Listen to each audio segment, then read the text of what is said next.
नमस्कार, आप देख रहे हैं संसद समाचार। आपके साथ मैं हूं गौरव श्रीवास्तव। तो चलिए शुरुआत करते हैं इसकी और सबसे पहले बात करते हैं लोकसभा की। लोकसभा अध्यक्ष ओम बिरला ने सदन के भीतर 2 लोगों के कूदने की घटना को गंभीर करार देते हुए बुधवार को कहा कि इसकी उच्च स्तरीय जांच की जा रही है, जिसके निष्कर्ष के आधार पर कार्रवाई भी सुनिश्चित की जाएगी। उन्होंने सदन में यह भी कहा कि संसद की सुरक्षा व्यवस्था की व्यापक समीक्षा होगी और सभी दलों के नेताओं से विचार विमर्श करने के बाद सुरक्षा व्यवस्था में जरूरी सुधार भी किए जाएंगे।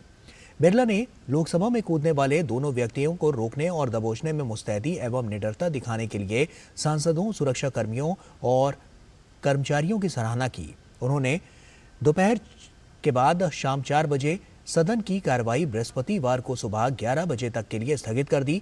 बिरला ने लोकसभा में सदस्यों से कहा कि आज जो घटना घटी है वो हम सबके लिए चिंता का विषय है। ये गंभीर घटना भी है। हमारे सांसदों, सुरक्षा कर्मियों, मार्शलों, चेंबर स्टाफ ने जिस तरह से मुस्तैदी और निडरता के साथ उनको यानी कि कूदने वालों को दबोचा है, मैं उसके लिए उन सबको बधाई देता हूँ। उन्होंने कहा कि आज के दिन ही 2001 में इसी तरह से हमारे केंद्रीय सुरक्षा बल, संसद सुरक्षा बल, अन्य लोगों ने उस हमले को विफल किया था।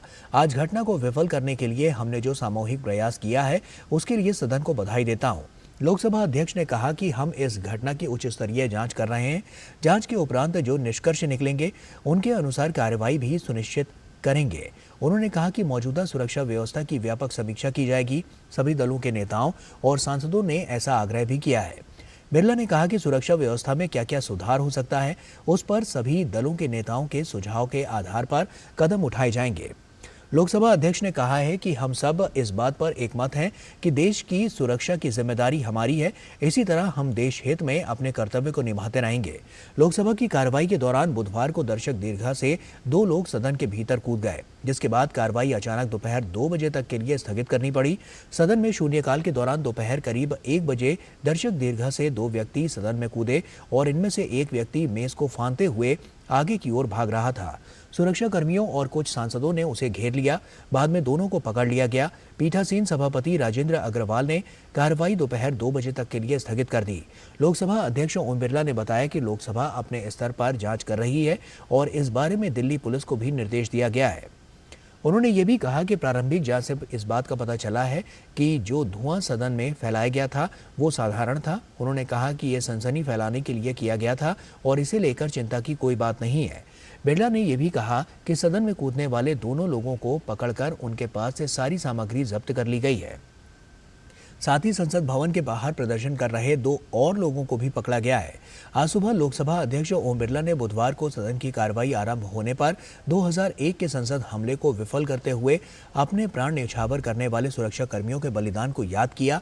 बिरला ने कहा कि हम संसद सुरक्षा सेवा, दिल्ली पुलिस सेवा और केंद्रीय रिजर्व पुलिस बल के उन 8 सुरक्षा कर्मियों द्वारा दिए गए सर्वोच्च बलिदान को नमन करते हैं, जिन्होंने इस हमले को विफल करते हुए अपने प्राणों की आहुति दे दी थी। इसके बाद कुछ पल मौन रखकर शहीदों को श्रद्धांजलि दी गई। वित्त मंत्री निर्मला सीतारमण ने आज लोकसभा में केंद्रीय वस्तु एवं सेवा कर दूसरा संशोधन विधेयक 2023 भी पेश किया। वहीं जब वित्त मंत्री ने अनंतिम कर संग्रह विधेयक 2023 सदन में पेश करने का प्रयास किया, तब लोकसभा में कांग्रेस के नेता अधीर रंजन चौधरी ने ये कहते हुए आपत्ति जताई कि ये विधेयक अनुच्छेद 265 का उल्लंघन करता है, जिसमें प्रावधान है कि कानून के तहत अधिकृत किसी अधिकारी को छोड़कर किसी अन्य व्यक्ति द्वारा ना तो कोई कर लगाया जाएगा, ना ये संग्रह किया जाएगा। वहीं इस पर वित्त मंत्री निर्मला सीतारमण ने कहा कि किसी की आवाज को बंद करने का प्रयास नहीं किया जा रहा है। तो ये तो बात रही लोकसभा की। अब बात करते हैं राज्यसभा की। राज्यसभा ने संसद पर आतंकवादी हमले में शहीद हुए सुरक्षा कर्मियों को आज भावभीनी श्रद्धांजलि अर्पित की। सभापति जगदीप धनखड़ ने बुधवार को सदन के संवेद होते हुए कहा कि ये सदन 22 वर्ष पहले लोकतंत्र के मंदिर पर हुए जघन्य आतंकवादी हमले में शहीद हुए जाबाज सुरक्षा कर्मियों को विनम्र श्रद्धांजलि अर्पित करता है। उन्होंने कहा कि इन सुरक्षा कर्मियों ने अपनी बहादुरी से आतंकवादियों के हमले को विफल कर दिया। उन्होंने कहा कि आतंकवादियों से लोहा लेते हुए 9 सुरक्षाकर्मी शहीद हो गए थे। सभापति ने कहा कि इस घटना से आतंकवाद के सफाए का भारत का संकल्प और दृढ़ हुआ है और देश में लोकतंत्र भी और मजबूत हुआ है। इसके बाद सदस्यों ने दिवंगत आत्माओं को शांति के लिए 2 मिनट का मौन भी रखा। राज्यसभा ने केंद्रीय विश्वविद्यालय संशोधन विधेयक 2023 विपक्ष के बहिंगम के बीच आज ध्वनिमत से पारित कर दिया। लोकसभा इस विधेयक को पहले ही पारित कर चुकी है, जिससे इस पर संसद की मोहर लगी है। शिक्षा मंत्री धर्मेंद्र प्रधान ने विधेयक पर करीब 1.5 घंटे तक चली चर्चा का जवाब देते हुए कहा कि तेलंगाना में जनजातीय विश्वविद्यालय की स्थापना सरकार की जनजातीय समुदाय के प्रति वचनबद्धता को दर्शाती है। उन्होंने कहा कि इसे राष्ट्रीय संस्थान का दर्जा हासिल होगा और ये सभी जनजातीय विषयों पर विशेष अध्ययन तथा शोध का अवसर प्रदान करेगा। उन्होंने सदस्यों के इस आरोप का भी खंडन किया कि सरकार इतिहास को नए सिरे से लिख रही है। उन्होंने कहा कि यह संतोष की बात है कि सभी राज्य शिक्षा के मामले में राष्ट्रीय शिक्षा नीति के 90% प्रावधानों को अपना रहे हैं। ये विभिन्न राज्यों में शिक्षण और अनुसंधान के लिए केंद्रीय विश्वविद्यालय स्थापित करने वाले केंद्रीय विश्वविद्यालय अधिनियम 2009 में संशोधन करता है। इस विधेयक में तेलंगाना में एक केंद्रीय जनजातीय विश्वविद्यालय की स्थापना का प्रावधान किया गया है। इस जनजातीय विश्वविद्यालय का नाम समक्का सरक्का केंद्रीय जनजातीय विश्वविद्यालय रखा गया है और ये मुख्य रूप से देश की जनजातीय आबादी के लिए उच्च शिक्षा और अनुसंधान सुविधाओं का मार्ग प्रशस्त करेगा। आंध्र प्रदेश पुनर्गठन अधिनियम 2014 में यह प्रावधान किया गया था कि केंद्र सरकार तेलंगाना राज्य में एक जनजातीय विश्वविद्यालय स्थापित करेगी। इससे पहले विपक्षी सदस्यों ने लोकसभा में दर्शक दीर्घा से 2 लोगों के सदन में कूद जाने के मुद्दे को उठाया। उन्होंने कहा कि यह सुरक्षा में चूक का गंभीर मामला है और गृह मंत्री को इस पर जवाब देना चाहिए। विपक्षी सदस्यों ने इस मुद्दे पर सदन की कार्रवाई स्थगित करने की मांग की। सभापति जगदीप धनखड़ ने सदन को इस घटना की जानकारी दी और कहा कि उन्होंने संसद के सुरक्षा निदेशक को बुलाकर पूरी जानकारी ली है। उन्होंने कहा कि लोकसभा दर्शक दीर्घा से सदन में कूदने वाले दोनों लोगों को सुरक्षा बल ने गिरफ्तार कर लिया है और जांच जारी है।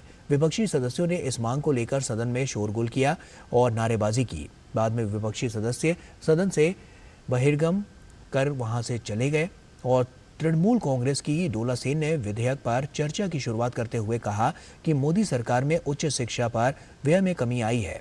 भाजपा के विवेक ठाकुर ने कहा कि आदिवासी समुदाय के पास परंपरागत ज्ञान का भंडार है, इसलिए इस विश्वविद्यालय का विदेशी विश्वविद्यालयों के साथ समन्वय किया जाना चाहिए ताकि पूरी दुनिया को परंपरागत ज्ञान को जानने का मौका मिल सके।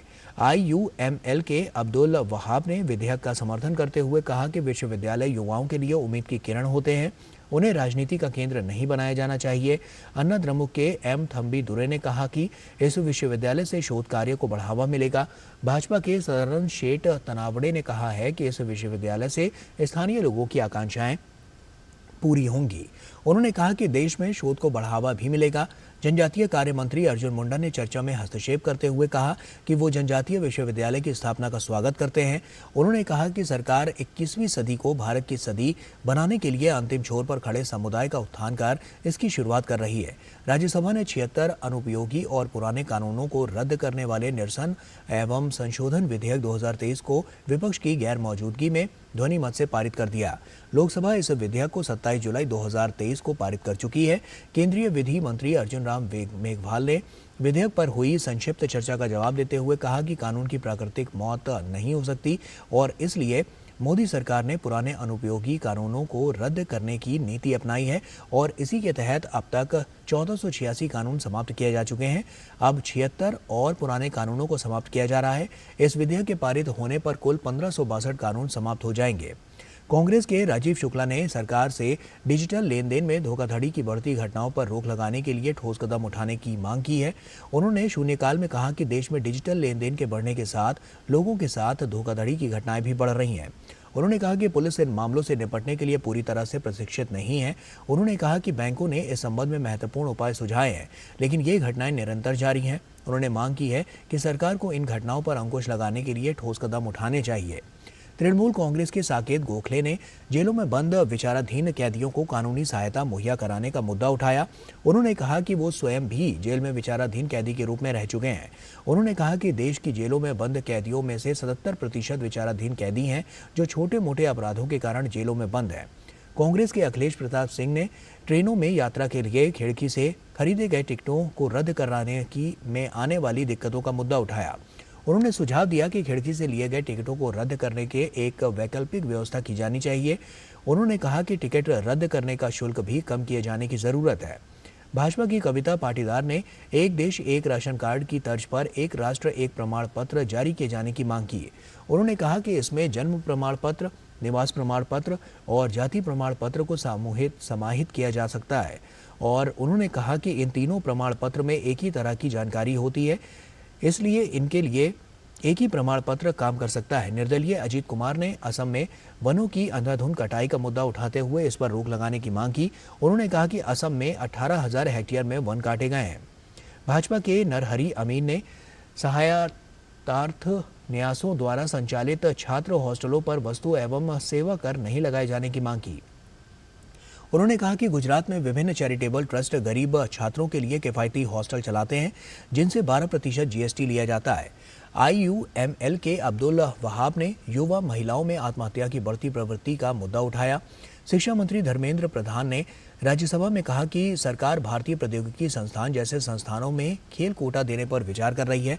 श्री प्रधान ने पूरक प्रश्न का उत्तर देते हुए कहा कि सरकार का उद्देश्य छात्रों पर प्रवेश परीक्षाओं का दबाव कम करना है। इसके लिए विभिन्न उपाय किए जा रहे हैं। फिट इंडिया और खेलो इंडिया जैसे अभियान भी इस दिशा में एक अहम कदम है। तो संसद समाचार में इसी के साथ फिलहाल इतना ही। आप बने रहिए DD न्यूज़ के साथ। हमें दीजिए इजाजत। नमस्कार।